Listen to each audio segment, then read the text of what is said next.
wife is ultimate caretaker of her husband.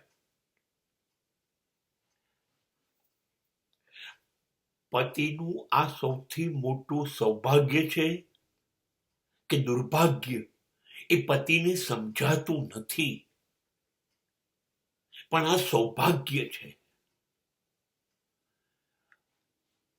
વિશ્વવિખ્યાત philosopher સોક્રેટિસે કહી દીધું તું પત્નીને સમજવાનો પ્રયત્ન જ ના કરવો, એની જોડે એ કેમ કરવું એ સમજવાની વસ્તુ નથી, એ જીવવાની વસ્તુ છે. એની જોડે જીવી લેવાનું બસ. બહુ સાચી વાત છે. તમે એને સમજી નહીં શકો કે તમારી કાળજી લે છે, એ તમને પ્રેમ કરે છે કે ગુસ્સો કરે છે કે તમને ધમકી આપે છે, તમે સમજી નહીં શકો. પણ એનો ગુસ્સો, એની ધમકી જે દેખાય છે, એની અંદર તપાસ કરીશું તો ખબર પડશે એ માત્ર તમારું કાળજી લે છે, તમારું સારું થાય, તમારી ચિંતા કરે છે, એટલે એ ધમકી પણ આપે,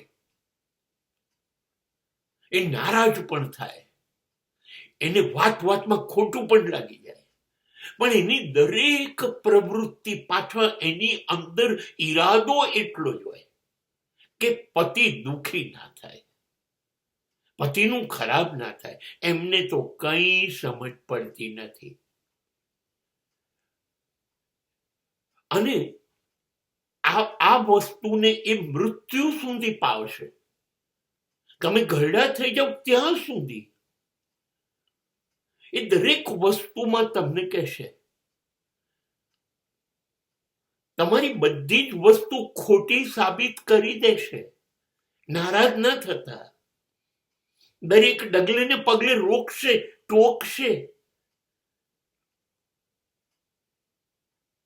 તમને એવું લાગે જિંદગી ઝેર કરી કાઢી પરણીને મેં આને, પણ એને બહુ જ ચિંતા છે, એને ખાસી ચિંતા છે.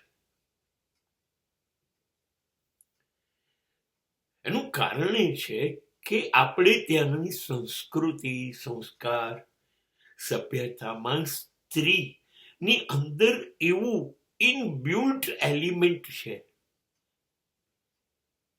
કે મારું જો કોઈ હોય આ ધરતી ઉપર તો એ મારો પતિ છે.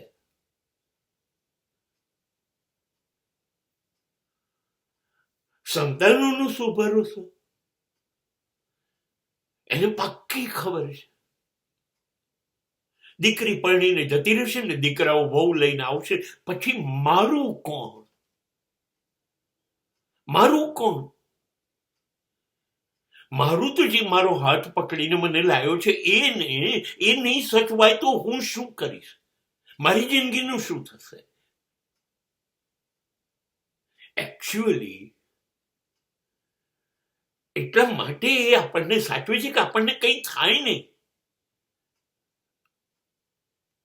એને પાક્કી ખબર છે આ માણસ સચવાવો જોઈએ, બસ આ સચવાશે તો હું સલામત પણ છું અને સચવાઈ પણ ગઈ છું.